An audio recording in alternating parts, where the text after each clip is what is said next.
बोलिए श्री प्राणनाथ प्यारे की जय। बोलिए श्री सद्गुरु महाराज की जय। सुंदर साजी राम रतन महाराज जी की 10वीं की बीतक की 10वीं लहर चल रही है, जिसमें आज हम उसका ही मंथन करेंगे। संगीता दीदी, आप कुछ कहना चाहेंगे, बताना चाहेंगे आज आपके दिल में क्या आ रहा है आज के प्रसंग को सुनकर? दीदी प्रणाम जी। प्रणाम जी। दीदी वो ध्यान में इतने इतने मगन हो गए, उनको तो लोगों ने तो ऐसे ऐसे ही समझ लिया कि, लेकिन फिर वो महाराज राम नारायण महाराज जी आए, उन्होंने दर्शन दिए। फिर उन्होंने कहा कि सोमेश्वर एक मंदिर है 1.5 मील दूरी पर, जिसकी छटा बहुत सुंदर है, अपने वन में पूरी है। वो 8 पहाड़ों में घेरे देवालय घिरा हुआ है, योग्य है आपके, वहां जाके आप ध्यान करो। लेकिन सब जने कहने लगे आप जानते हो वहाँ क्या है? वहाँ तो भूत प्रेत सब रहते हैं, लोग उनको कहने लगे। तो महाराज जी ने कहा जिनकी रक्षा वो खुद करता है, उनको उनको सभी कुछ भी उनको नहीं होता। मरने वाले मरते हैं, उन्हीं को सब कुछ होता है, बाकी इनको कुछ नहीं होगा। तो वो भी अपनी मतलब महापुरुष उनकी तरफ से वो थे। बाद में पता चलता है कि उनके सतगुरु है, तो उनकी बात मान लेते, वो चले जाते हैं, फिर इनको रोज दर्शन होने लग जाते हैं। वैसे हमें भी अपने सदगुरु की बात मान लेनी चाहिए, कुछ कहते हैं तो उनकी बात मान लेनी चाहिए, आगे बढ़ना चाहिए। प्रणाम जी। प्रणाम जी। वर्षा जी, आप कुछ बताना चाहेंगे? प्रणाम जी। सभी सुंदर साथ जी के चरणों में प्रेम प्रणाम जी। प्रणाम दीदी, जी। आज तो इसमें यही समझ में आता है कि महाराज जी ने चितवन की कितनी मतलब अधिक महत्ता बताई है कि चितवन के बगैर राज्य का मिलना मतलब नामुमकिन है। उन्होंने मतलब महाराज जी इतनी ज्यादा चितवन करते थे कि वो अंदर से भी एक तरह से उन्होंने सारी गुण इंद्रियां तो अपनी मारी दी थी, विषयों से हटा दी थी। बाहरी रूप से भी वो इतने मर चुके थे दुनिया की तरफ से कि उन्हें अपने शरीर तक का भी आभास नहीं था। यदि हम भी इस स्थिति में पहुंचे तो हमें भी राज्य अवश्य ही मिलेंगे, लेकिन हम इस स्थिति तक पहुंचते नहीं है, इसीलिए हमें राज्य मिल नहीं पाती। मुझे तो यही इसमें समझ में आ रहा है दीदी। प्रणाम जी। प्रणाम जी। सुंदर साथ जी, चितवनी में आनंद उसी को ही आता है जो चितवनी लगाएगा और जिसकी गहराई भी। अभी अधिकतर लोगों को चितवनी करने से जो है थोड़ा सा परहेज रहता है, क्योंकि उसमें आनंद अभी नहीं आता है, क्योंकि चितवनी इतनी गहराई तक पहुंचती नहीं है, तो आनंदित हो नहीं पाते। जरा सी आहट होती है कि हम जाग से जाते हैं। अब महाराज जी की अवस्था देखिए कि उनको पता ही नहीं, अभी तो उनको जो वो ध्यान करते हैं उसमें उनका परमात्मा जो है वो अभी अक्षति पूर्ण पारब्रह्म तो शामिल भी नहीं है, तब भी वो ऐसी अवस्था में चले जाते हैं कि जहाँ से वो वापस नहीं आते।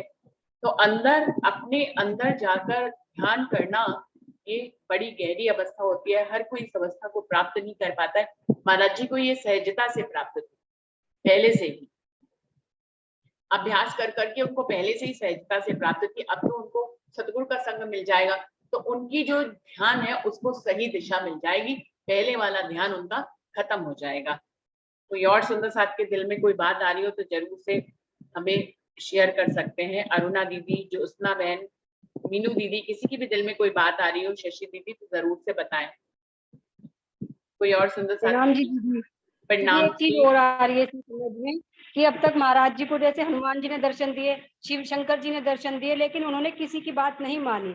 लेकिन जब स्वामी नारायण दास जी ने उन्हें दर्शन दिए, उन्हें नहीं पता है कि भाई ये राज्य, इनके अंदर राज्य की शक्ति साक्षात विराजमान है और मैं परम धाम की आता हूँ।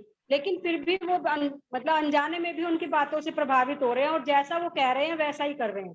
नहीं तो उन्होंने साक्षात भगवान जी की बात को भी अस्वीकार कर दिया। लेकिन ये आत्म का परात्म से खिंचाव है कि वो उनकी तरफ ही खींची जाती है, खींची उतरी जाती है बिना पते भी, अनजाने में भी उसका खिंचाव परमात्मा से ही होता है आत्म का। प्रणाम जी। और राजी ने चाहना तो अभी उनके काफी दिनों से जो है उनके दिल में ये डाल ही दी ना कि सच्चे सतगुरु की वो खोज करने लगे कि वही हमें मार्गदर्शन देगा।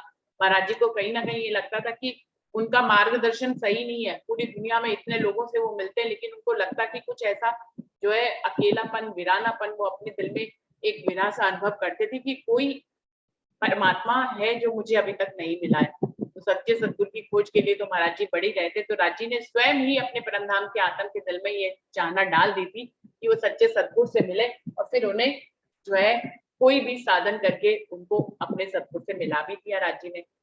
तो लेकिन उससे पहले कितनी ही परीक्षाएं हुई। 2 वर्ष पहले भ्रमण किया, 9 वर्ष फिर वहीं जड़ोदा पांडा में रुके, फिर उसके बाद भ्रमण करने निकले। अभी भी 11 से 12-15 वर्ष हो गए महाराज जी को इस अवस्था में, लेकिन अभी उनको जाकर अब सतगुरु के दर्शन। चंदन दीदी आप आ जाइए। प्रणाम जी, एक मिनट। हाँ जी प्रणाम जी, मैं ये अल्लाह कह दीदी रही आप बताएं।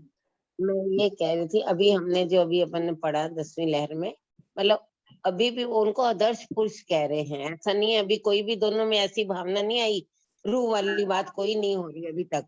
और वो राम मंदिर सोमेश्वर में, फिर उन्होंने 1.5 मील दूर भेजा शिव मंदिर में। मतलब अभी तक यहाँ वाणी का या रूह का या परमधाम का कोई नाता नहीं मेरे को पता समझ में आया। और दूसरा ये, बाकी और चंदन दीदी स्पष्ट कर देंगी मेरे को, इसके ना तो अभी कोई रूह का नाता नजर आया मुझे, और ना ही अभी यो उनका ध्यान अवस्था थी उसको अपन चितवनी की अवस्था नहीं है। अभी भी कई महात्मा लोग हैं जो ऐसे समाधि लगाते हैं कि उनको जैसे सामने वाला बेहोशी की स्थिति उनको समझता है, इतने अंदर तक वो पहुंच जाते हैं। प्राण अवस्था उनकी कुछ ऐसी, उनको योगाभ्यास इतना होता है उनके पास। तो अब इसलिए ये दोनों बातें वो स्पष्ट भी कर देंगी चंदन दीदी, है ना। प्रणाम जी।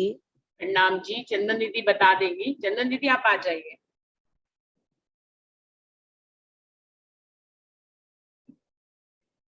प्रणाम जी। प्रणाम जी।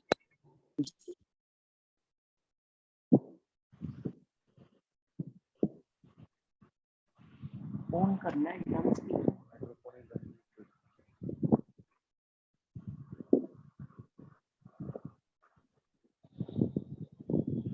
प्रणाम जी।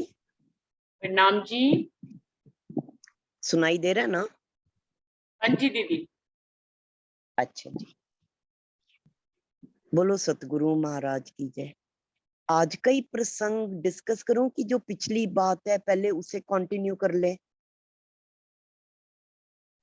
जैसे आपको ठीक हाँ लगे जी दीदी।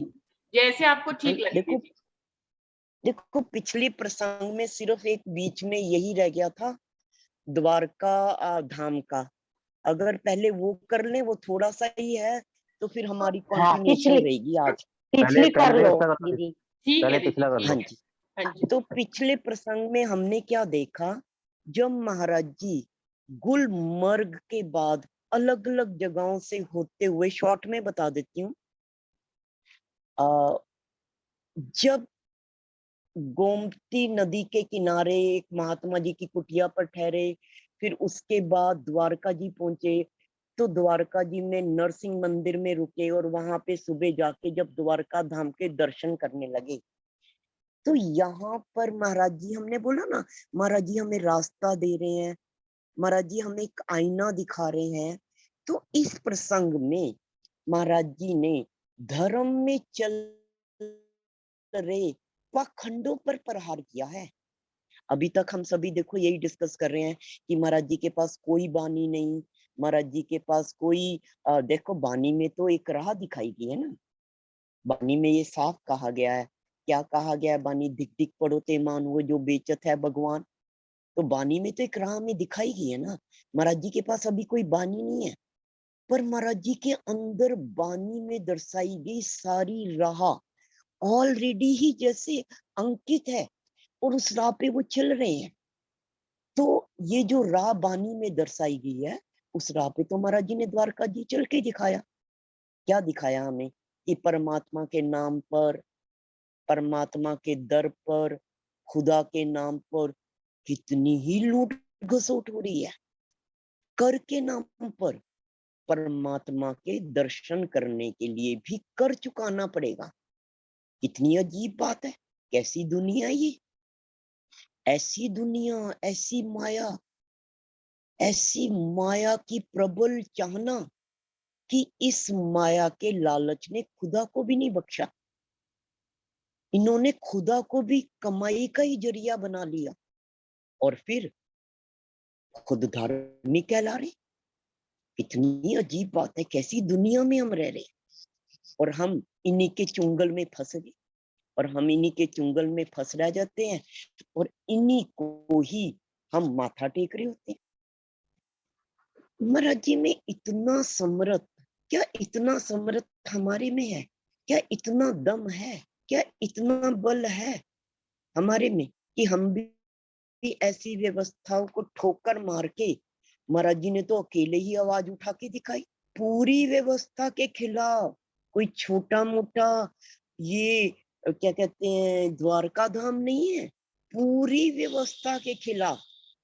और जिन लोगों के हक में बोल रहे हैं वो महाराज जी के कोई, हम लोग दुनिया में जब किसी बात पे उलझे तो वो जी क्योंकि वो हमारे सगे संबंधी हैं तो हम आवाज उठाएं। हम कितना ही जकड़ रहे हैं भीतर ही भीतर, कितना ही ज्यादा जकड़े पड़े हैं। महाराज ने आवाज उठाई उन सब फक्कड़ों के लिए जिन्हें शायद महाराज जी ने उस दिन सुबह पहली बार देखा, अकेले आवाज उठाई। क्यों हम जकड़ रहे हैं? हम बाहर की मूर्तियों के ही दरस को ही, दर्शन को ही सब कुछ माने। महाराज जी ने यहाँ भी रास्ता दिया है। किन्हें रास्ता दिया है? पंक्ति में खड़े उन सब साधु महात्माओं को। भाई क्या रास्ता दिया? फक्कड़ों को तो जंगल में जाकर भजन करना चाहिए। क्या जरूरत है इन विशाल भव्य मंदिरों में आकर दर्शन दीदार करने की? ये तो पैसे वालों के लिए है और यहाँ तो भगवान सिर्फ अमीरों के लिए, धनवानों के लिए, समृद्ध लोगों के लिए है। ये उन्हीं को दर्शन दे, कटाक्ष कर रहे हैं कि भगवान सिर्फ समृद्ध लोगों को दर्शन दे ऐसे मंदिरों में। कंगालों से, गरीबों से, बिना पैसे वालों से परमात्मा का क्या नाता? परमात्मा तो ऐसों से बात ही ना करे जिनके पल्ले ढीला नहीं है। कटाक्ष कर रहे हैं, अधिकारियों को ऊंची बोल बोल के सुना रहे हैं कि कारी कामरी वालों से, फकड़ों से, फकीरों से, महात्माओं से, साधु महात्माओं से उस परमेश्वर का कुछ भी तो लेना देना नहीं है, क्योंकि वहां पे 17 आने का कर था। बताओ, जो दर बदर महात्मा घूम रहे वो कहाँ से 17 आने उस जमाने में? तो महाराज जी ने तो साफ ही कह दिया, भाई या तो महाराज जी चुप ही रहते, जब बोलते हैं तो महाराज जी सत्य पे ऊंची ऊंची कहना शुरू कर दिया ताकि सबके कानों में, अफसरों तक के, कार्यकर्ताओं तक के, जो भी वहां के ट्रस्ट के होंगे, सबके कानों में ये आवाज पड़े। हम भी सत्य का, मोमिन होने का, ब्रह्म सृष्टि होने का दावा तो खूब ठोके, पर भाई क्या हमें सत्य बोलने का समर्थ है? क्या हमें, हमारे पास तो बानी भी, बानी में तो पूरी की पूरी राह, सत्य राह पूरी दर्शाई गई है? क्या हमें धर्म में अधर्म नहीं दिख रहा? हमें दिखे पर हम मौन रहे। हमें क्या जरूरत है बोलने की? हमें सत्य मार्ग पे तो हम चलना चाहें, सत्य राह पे भी चलना चाहें, सत्य मंजिल को भी पाना चाहें, पर हम अपने पवित्र धार्मिक आस्था के स्थानों पर अगर हम कुछ इस तरह का आडंबर देखें कि वहां हो सकता है यहाँ भी धर्म में आरती की भी बोली लगती, सबसे ऊंची रकम देने वाले में भी जिसमें समर्थ है पैसे का, उसे ही पहली आरती का अधिकार हो सकता है यहाँ हमारे भी धर्म में खुदा के नाम पे इतनी उसे करना कह के, सेवा कह के ऊंची रकम ली जाए, पाठ पढ़ने के नाम पे कुछ भी। लेकिन क्या हमारे में कोई ऐसा है कि जो आवाज उठाने का दम रखे? अपने धनी की बानी पढ़ने के लिए हमें एक रकम पहले चुकानी है, तो धर्म के स्थान पर, खुदा के नाम पर पैसे का लेन देन। वैसे तो अगर देखा जाए तो प्राथमिकता तो होनी चाहिए प्रेम की, भाव की, श्रद्धा की, आस्था की। पर हम क्या देखें? क्या हम धर्म में आडंबर नहीं देख रहे? क्या हम धर्म में पैसे का वर्चस्व नहीं देख रहे? जो धर्म हमें दावा भरे सत साथी से मिलाने का, पर वो किस मार्ग पे हमें चलाए। तभी तो वाणी में भी कहा गया ना, जन्म अंधे, जन्म अंधी जो मैं होती, देखकर भी अंधे। हमें अभागी जीव कहा गया है। सत सामने होते हुए भी हम असत के आगे झुक रहे हैं, इसी कारण तो अंधे हैं। इसी कारण तो हमारे भाग फूट रहे। आंखें होते हुए भी, विवेक विचार होते हुए भी, वाणी तारतम होते हुए भी, जिस वाणी में यहाँ तक आ गया, दिख दिख पड़ो ते मानो जो बेचत है भगवान, और हमारे सामने हम सब कुछ देखे समझे पर कहें कुछ ना। जिस वाणी में यहाँ तक आ गया, मूड़ो यही पाया रोजगार। धर्म में हम देखें, थोड़ा सा भी किसी भी कथाकार को अगर पैसा चढ़ाया जाए तो वो पैसा क्या पासी पधराए, जिसे हम साक्षात राज्य का वांग्मय स्वरूप कहें, उस पे चढ़ाए कि अपनी जेब में डाल लें। हर चीज को देखना जरूरी है, समझना जरूरी है, दृष्टा बनना जरूरी है, अगर सतमार्ग को समझना है। क्योंकि सत और असत रला मिला है, सत भी वही असत भी वही, रले मिले हैं। तो जैसे एक हंस दूध दूध पानी में से ले लेता है, ऐसे ही हमें धर्म में सत को चुन लेना है और सत मार्ग पे चलना है। ये सारा का सारा प्रसंग इस बात की ओर अंकित। महाराज जी ने हमारा ध्यान इस ओर खिंचवाया, दिखाया नहीं क्या है? चंदन की छाप नहीं लगानी पड़ी क्या अधिकारियों को? इस कानून को तोड़ना नहीं पड़ा? पर भाई हमारी तो भेड़ा चाल, एक चल रहा, चल पड़े सारी भीड़ें उस एक के पीछे पीछे पीछे पीछे। क्यों लाइन से बाहर निकले? जहां भीड़ है इसका मतलब है वो सारे सही होंगे। जहां इतनी भीड़ दिख रही हमें, क्या भेद है हमारे में और महाराज जी में? है हमारे पास बानी, लेकिन हम इन्हीं को झुक रहे। जो बेच रहे हम उन्हीं को रहबर मान रहे।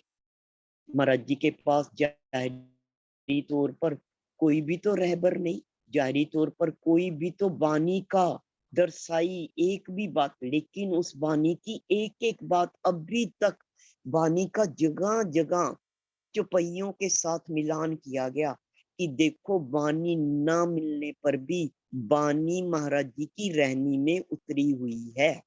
अभी तक जितनी भी हमने महाराज जी की रहनी देखी है, अकेले सत इतना अंदर प्रबल है। अकेले हमने ये बात पहले भी देखी थी, जब कलकत्ता महाराज जी को फिजी टापू में भेजने के लिए जहाज बाहर तैयार थे, पानी के जहाज, और महाराज जी ने तब भी स्टैंड लिया था। और आज फिर साधु महात्माओं की तरफ से पूरा का पूरा स्टैंड लिया, दोनों का पथ प्रदर्शन किया। इधर अधिकारियों को भी दर्शाया कि ये कैसे कानून है। चलो कानून बनाओ भी गृहस्थियों के लिए बनाओ, उन लोगों के लिए बनाओ जिनके रोजगार हैं, कमाई के साधन हैं। 17 आने का कर तुम साधु महात्मा फक्कड़ फकीरों से परमात्मा के दर्शन करवाने का। तो भाई सोए अफसरों की भी एक तरफ चेतना जगाई, उनको वास्तविकता से परिचित करवाया, और दूसरी तरफ साधु महात्माओं को भी ये राह दिखाई कि भाई खुदा को पाना है तो जरूरी नहीं है कि हमें मंदिरों में जाके मूर्तियों के दर्शन करके, भाई अकेले जंगलों में पेड़ों के नीचे एकांत में अगर हम राधे श्याम राधे श्याम राधे श्याम भी रट लें तो वह राधे श्याम हमारे से कहाँ दूर। और ये बात हमने हाथीराम के प्रसंग में भी देखी, अकेले ही तो थे, नटवर नागर को याद कर रहे थे, प्रकट नहीं हो गया था नटवर नागर कि हाथीराम महात्मा किसी मंदिर में जाके नटवर नागर को याद करते थे। तो ये सारी की सारी बोला महाराज जी की बीतक एक आईना है, ये आईना हमें सत मार्ग दिखाएगी।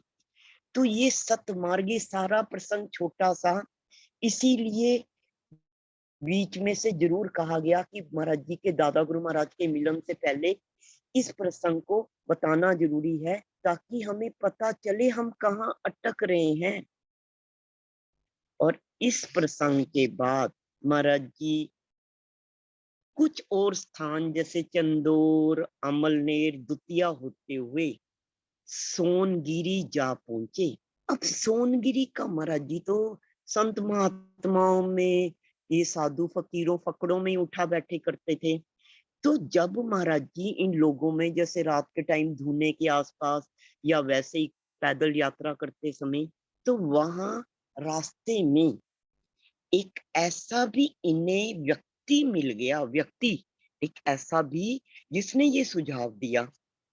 जैसे महाराज जी सबको ये भी तो बताया करते थे, अगर कोई पूछ लेता था, तो जैसे हमने पीछे भी पढ़ा, महाराज जी ने कहा भाई हम तो निर्गुणे हैं, भटक रहे, किस्मत के मारे हुए हैं, हमें आज तक गुरु नहीं मिला। तो हो सकता है ऐसी बात सुन के किसी ने सुझाव दिया हो कि सोनगिरी में बहुत उच्च कोटि की विभूति है।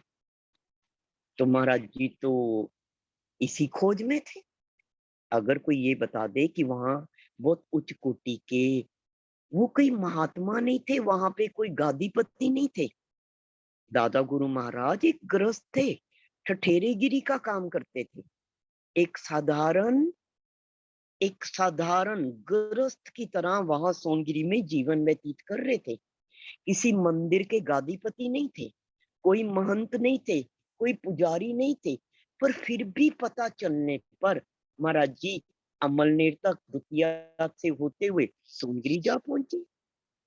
और सोनगिरी में जाके, अब देखो ऐसे महात्मा लोग, साधु महात्मा लोग तो किसी गृहस्थियों के घर में थोड़ा ना कोई रखता है, ना कोई जाके रुकता है। तो महात्मा लोग जाके जहां भी मंदिर हो वहां ठहर जाते हैं। महाराज जी भी ठहरे। महाराज जी कहते सोनगिरी का स्थान इतना सुंदर, इतना रमणीक था, क्योंकि ये 8 पर्वतों से घिरा हुआ है। वहां पेड़ तो बहुत कम है, हरियाली तो बहुत कम है, लेकिन फिर भी एक अजब सी इस स्थान में एक सुंदरता है। और पास भी शमशान है, एकदम ही पास। तो उसके कारण ये थोड़ा सा भयानक भी है स्थान। इसमें देखो शमशान एकदम पास हो तो थोड़ा सा अजीब सा भी लगता है। तो महाराज जी इसी राम मंदिर में जाकर रुके। और जब महाराज जी वहां रुके तो महाराज जी की जाहिरी बाहिरी अवस्था बताई गई। कैसी अवस्था थी महाराज जी की? कैसी अवस्था थी महाराज जी की? ऐसी अवस्था थी महाराज जी की, पहले तो महाराज जी के अगर हम बाहरी शरीर को, काया को देखें, तो महाराज जी एक पिंजर थे, सिर्फ एक पिंजर। और महाराज जी के सिर के, दाढ़ी के, मूंछों के सब बाल आपस में गुत्थम गुत्था। मतलब ये नहीं पता चलता था सिर के बाल कहाँ खत्म हो रहे, दाढ़ी के कहाँ से शुरू हो रहे, क्योंकि अपने शरीर की तरफ ध्यान ही नहीं दिया। हम समझ सकते हैं जब कोई अपने शरीर की तरफ ध्यान ही नहीं देगा, बाहर से ध्यान हट गया, तो क्या इतना तक कि शरीर में, बालों में जुएं पड़ी हुई हैं, और जरा सा भी सिर मुंह हिला दें तो जुएं झड़ने लगती थी। ये बात हमें बहुत गहराई से समझनी है। कैसी अवस्था हो जाए एक लागी वाले की लगन में। और अभी जैसे बहन कह रही थी, महाराज जी कोई चितवनी नहीं कर रहे थे, ये चितवनी नहीं है, ये ध्यान है, ध्यान। ध्यान में क्या है, हमारी ध्यान अवस्था क्यों नहीं होती? क्योंकि अगर हम अभी अपने काया से ऊपर ही उठ नहीं पाए, हम अभी तक दुनिया में, इस माया में, अपनी काया में ही अटके हुए हैं। भाई घट में, इस काया में, अगर इस काया को घट के, तो घाट तो इसके भीतर है। कब उतरेंगे उस घाट पे? कब सुनेंगे उस कृष्ण की बांसुरी? कब खेलेंगे वहां पे रास? कब लेंगे उस महारास का आनंद उस घाट पे? नहीं, अभी तो हम घट से ही ऊपर नहीं उठ पाए। घट की ये जो 5 कर्म इंद्रियां और 5 ज्ञान इंद्रियां जो लग रही हैं, इनसे ही हमारी मुक्ति नहीं, छुटकारा नहीं। हमारा सारा का सारा जीवन इस बाहर की काया में ही अटक के बीत जाता है। और जो ये चितवनी करता है बंदा, जो भी करता है, ये बाहर की काया ही चितवनी में बैठ जाती है। जब अंदर बाजार रम रहे हैं, कैसे हो जाएगी चितवनी? जब इंद्रियों से ऊपर ही नहीं उठ पाया इंसान, कैसे हो जाएगी चितवनी? तो चितवनी नाम हम जरूर देते हैं, आंखों को बंद करना परमात्मा के नाम पे, चलो जी एक ध्यान में, एक अपने आसन में बैठ जाना, ये चितवनी नहीं है। अभी चितवनी की शुरुआत महाराज जी में देखो कैसे होती है। चितवनी की शुरुआत, चितवनी की शुरुआत होगी, पहले पहला स्टेप तो हमें समझना है। सिर में जुएं पड़ी पड़ी हैं, बालों की होश नहीं, नहाने धोने का पता नहीं, खाने पीने की होश नहीं है। बाहर की इंद्रियों से इतना व्यक्ति जो ऊपर उठ गया, तो इसका मतलब क्या है? बाहर से मुख मोड़ा, और रास्ता तो बाहर से भीतर की ओर का है। रास्ता तो अंदर अंदर अंतर्मुखी होने का है। अगर तन बैठ गया ध्यान में, तो क्या अंतर्मुखी हो गया? जब इतना पता है कि 5 मिनट के बाद हमने अपने सारे दुनिया जहां के कार्य धंधे करने हैं, मन को पता है अब आधा घंटा बीत गया जी, अभी उठ के घर के भी सारे करने हैं, बिजनेस वाले ने बिजनेस पे जाना है, कार्य काम करने वाले ने अपने काम, क्या हो, कैसी चितवनी है ये? इतनी होश है चितवनी में कि 15 मिनट रह गए, अब बस 15 मिनट और फिर उठ जाना है, फिर अपने सारे, और जो ये जितने भी ये है, क्या इनमें झूठ नहीं बोला जाता? जो भी अपनी दुकानदारी करेगा, है, जो भी अपने ऑफिस में, जो भी जहां काम कर रहा है, ये कैसी चितवनी है कि तुम्हें सारी की सारी चितवनी, तो ऐसी अवस्था है जिसमें चिद घुस गया, फिर बाहर निकलने काबिल ही ना बचे, वो होती है चितवनी। ये वहां से निकल आए, संध्या तक फिर अपनी माया के कामों में पड़ गए, रात को अपना सो लिया, सुबह उठ के फिर चितवनी में चले गए। ये कैसी चितवनी? ये तो समझ से बाहर की चितवनी है। चित्त का जैसे स्विच तुम्हारे हाथ में है, जब तुम चाहो परमधाम पहुंच गए, जब तुम चाहो माया धाम में आ गए। तुम्हारे हाथ में इतना दम, इतने उस स्विच में, स्विच बोर्ड में भी इतना दम है। एक पल में तुम वहां, एक पल में यहाँ, चितवनी यहाँ। यहाँ महाराज जी की चितवनी नहीं है, ध्यान अवस्था है। पहले सारा ध्यान बाहर की काया से हट गया। बाहर की काया देख लो, पिंजर बन गया है, और जहां पड़े रह गए वहीं पड़े हैं। इतनी भी होश नहीं, ये बाहर की मिट्टी कहाँ पड़ गई। अगर ध्यान अवस्था में लुढ़क गए, हाथ नीचे आ गया, चाहे उंगलियां टूट जाएं, इतनी होश नहीं है। ये अभी ध्यान अवस्था है, ये अभी ध्यान अवस्था है। वहीं के वहीं पड़े, करवट भी नहीं ले सकते, श्वास का भी पता नहीं, नब्ज का भी पता नहीं। ऐसी चेतना से अचेतना की अवस्था, ऐसी अवस्था में, ऐसी आंतरिक अवस्था जब महाराज जी की थी, ऐसी अवस्था में महाराज जी सोनगिरी के उस मंदिर में, राम मंदिर में पहुंचे थे, और वहां जाकर रुके। हर टाइम ध्यान। देखो, ऐसा जरूरी नहीं है कि बाहर से आंखें बंद है। अगर बाहर से आंख खुली भी हो, लेकिन तुम्हारा चिद तो अंदर रम रहा, सुरती तो अंदर लग गई उसकी याद में, चाहे वो नहीं भी मिला, पर पता है वो अपना साथी, अपना संगी, अपना सहारा, अंग संग है। चाहे उसकी एक स्वरूप उभर के हृदय में नहीं उतरा अभी तक, चाहे उसका रूप सामने नहीं आया, पर ध्यान तो उसी में रम गया था। अगर उसमें ध्यान ना रमा होता, तो शिव शंकर के आगे ही झुक जाते। अगर उसमें ध्यान ना रमा होता, तो दिव्य पुरुष मिलने पर ही यात्रा खत्म हो जाती। अगर उसमें ध्यान ना रमा होता, तो हनुमान जी के आते ही तुरंत ही माथा टेक के उन्हें उसी में अपना भी ध्यान रमा लेते, लेकिन ध्यान उस अपने में जो अपना निस्बती है उसमें ऐसा रमा हुआ था कि उसमें ध्यान ध्यान में ही, उस ध्यान की अवस्था में ही सोनगिरी तक पहुंच गए थे। 8-8 घंटे तन की कोई होश नहीं, 8 मिनट भी हमारा तन हिले डुले बिना नहीं रह सकता। 8 घंटे में तो कितनी बार खा लेंगे, हैं? ऐसी महाराज जी की जब अवस्था थी तो राम मंदिर और दादा गुरु महाराज का घर एकदम आमने सामने है।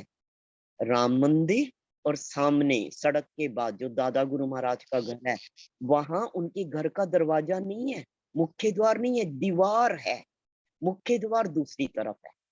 तो इतनी पास वहां पे महाराज जी रुक गए थे। और ऐसी अवस्था जब एक दिन, कुछ ही दिन पहले तो महाराज जी वहां पहुंचे थे और मंदिर में एक दिन राम प्रतिमा के सामने ही, क्योंकि वही छोटा सा मंदिर है, तो इतने अंतर्मुखी हो गए महाराज जी। ध्यान अपना जाहिरी बाहिरी तो शुरू से ही हम देख रहे हैं, इतना ध्यान अंदर की ओर चला गया कि महाराज जी को तो तन की सुद्धि नहीं रही। जब तन की सुद्धि नहीं रही तो उस मंदिर में महाराज जी का जो शरीर था लुढ़क गया।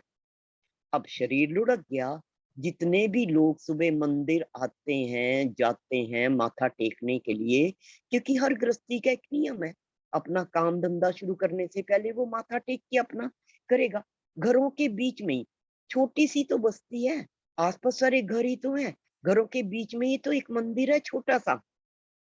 तो लोग बाग जब उस मंदिर में सुबह आए और देखा एक फक्कड़, एक साधु महात्मा लुढ़का पड़ा है, तो अपना माथा टेका होगा, जो भी परिक्रमा करी होगी, फिर नजर उसकी तरफ जरूर घूमी होगी। ये तो उसी अवस्था में पड़ा है जिस अवस्था में उन्होंने मंदिर में प्रवेश किया था। इसमें तो कोई भी परिवर्तन, ना कोई हाथ हिल रहे, ना पैर, ना हिलडुल रहा। तो आदमी उत्सुकतावश देखना शुरू कर देता है। और महाराज जी तो ऐसी अवस्था में पड़े थे, मृत थी ध्यान अवस्था, लेकिन बाहर दुनियावी नजर में लोगों को ऐसा लगा कि जैसे चोला छूट गया। इस फक्कड़ का, महात्मा का, साधु, उन्हें तो पहचान भी नहीं थी, ना उनकी कोई उनसे अभी मुलाकात थी कि भाई एक आया मंदिर में और उसका चोला छूट गया, मच गया चोर। छोटी सी बस्ती, छोटे छोटे घर हैं आसपास, चारों ओर से लोग इकट्ठे हो गए, कोई इतना अमीर भी वो स्थान नहीं है। तो गली कुछ 1 मिनट में आग की तरह ये बात फैल गई कि मंदिर में एक फकीर का चोला छूट गया। एकदम लोग इकट्ठे हो गए, भीड़, और सबने आने मैक्सिमम समझ लो ऐसे करके कफन का ठीक है पैसे तैयार कर लिए। अब मंदिर में तो मृत सिर पड़ा नहीं रह सकता, अब है भी कोई बाहर का राहगीर, तो उसका पूरा का पूरा अंतिम संस्कार कौन करेगा।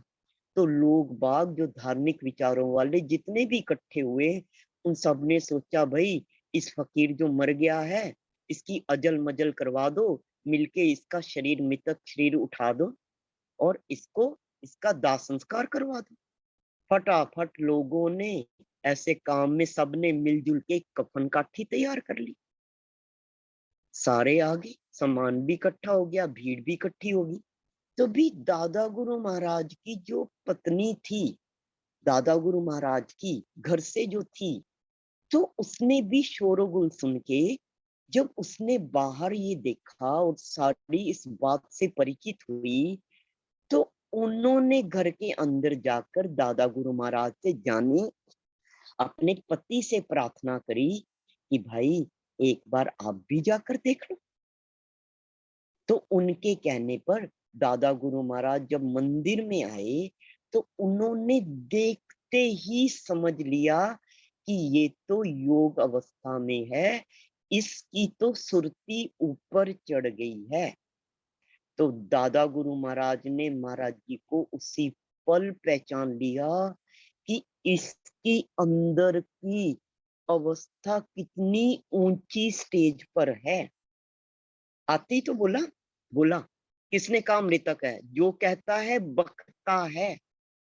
देखो बकता है, ये किसने कह दिया? हट जाओ। और अपने घर से अपना झोला मंगवाया जिसमें कि चरनामत था, गुलाब जल, उसको छिड़का। छिड़कते ही छिड़कते ही उस मृत शरीर में प्राण पड़ गए। मृत तो था ही नहीं शरीर, लेकिन लोगों के हिसाब से जो मृत था शरीर, लोग तो यही देख रहे थे। लोगों के लिए तो चमत्कार था ना, लोगों के लिए तो मर गया, अजल मजल की तैयारी हो रही है। इतने में ही जल छिड़का जाता है और वहां शरीर में एक हरकत दिखाई देती।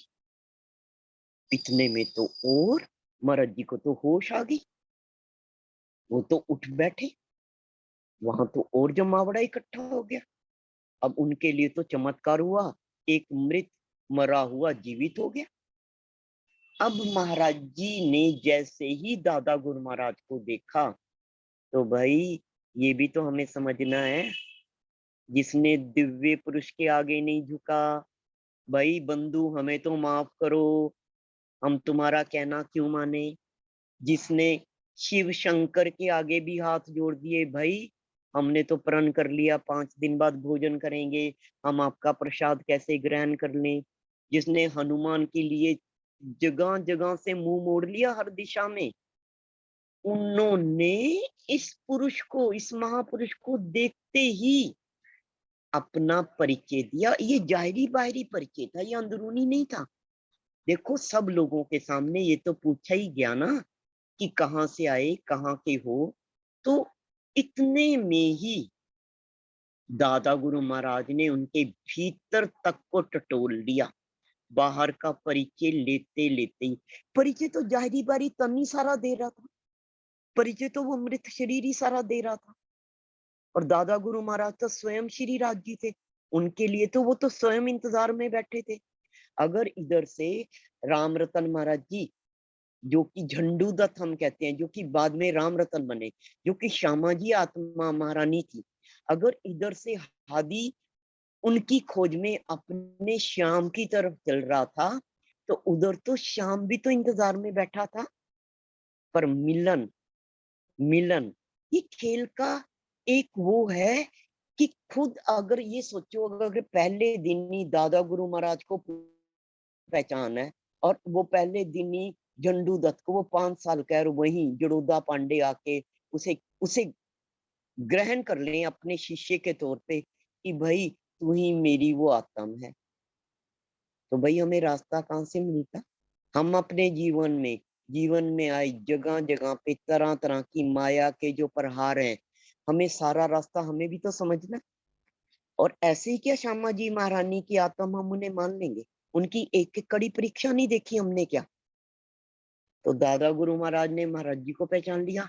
महाराज जी ने दादा गुरु महाराज को उसी पल, बाकी भीड़ आसपास खड़ी थी, हर कोई सुनना चाहता था क्या कहा जा रहा है, क्योंकि उनके लिए चमत्कार था।